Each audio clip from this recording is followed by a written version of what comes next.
ಶ್ರೀ ಪರಮಾತ್ಮನೇ ನಮಃ.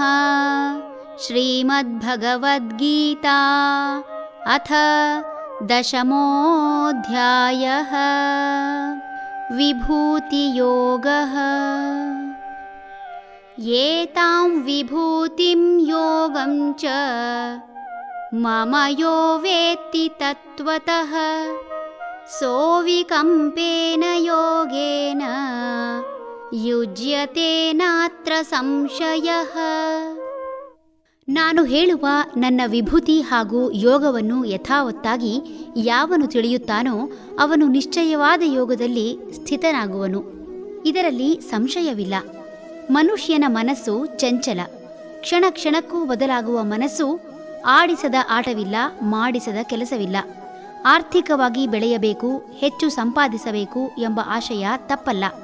ತಮ್ಮ ಪ್ರದೇಶದಲ್ಲಿ ದೊರಕುವ ಬೆಳೆದ ಅಥವಾ ಸಿದ್ಧಪಡಿಸಿದ ಆಹಾರ ಪದಾರ್ಥಗಳು ಅಥವಾ ಇತರೆ ಅವಶ್ಯಕ ವಸ್ತುಗಳನ್ನು ಕೊಳ್ಳುವುದು ಬಿಟ್ಟು ತಮ್ಮ ಘನತೆಗೆ ತಕ್ಕಂತೆ ಬದುಕಬೇಕೆಂಬ ಹುಚ್ಚು ಆಸೆಯಿಂದ ಹೆಚ್ಚು ಬೆಲೆ ತೆತ್ತು ದೂರದಿಂದ ತಂದು ಅದನ್ನು ಇತರರ ಎದುರು ಪ್ರದರ್ಶನ ಮಾಡುವ ಜನರನ್ನು ಕಾಣಬಹುದು.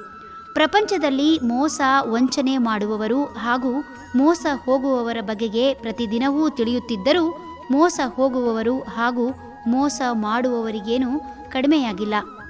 ಇದಕ್ಕೆ ಕಾರಣ ಅಲ್ಪ ಸಮಯದಲ್ಲಿ ಹೆಚ್ಚು ಗಳಿಸಿ ಶ್ರೀಮಂತನಾಗಬೇಕೆಂಬ ಆಸೆ.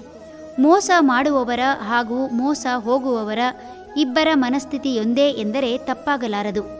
ಯಾವ ಮನುಷ್ಯ ಭಗವಂತನು ಹೇಳುವ ತನ್ನ ಮಹಿಮೆ ಮತ್ತು ಸಮತ್ವವನ್ನು ಭಗವಂತ ಹೇಳುವ ರೀತಿಯಲ್ಲಿ ತಿಳಿದರೆ ಯಾವುದೇ ಗೊಂದಲವಿಲ್ಲದ ಬುದ್ಧಿಯಿಂದ ಇರುತ್ತಾನೆ ಎನ್ನುತ್ತಿದ್ದಾನೆ.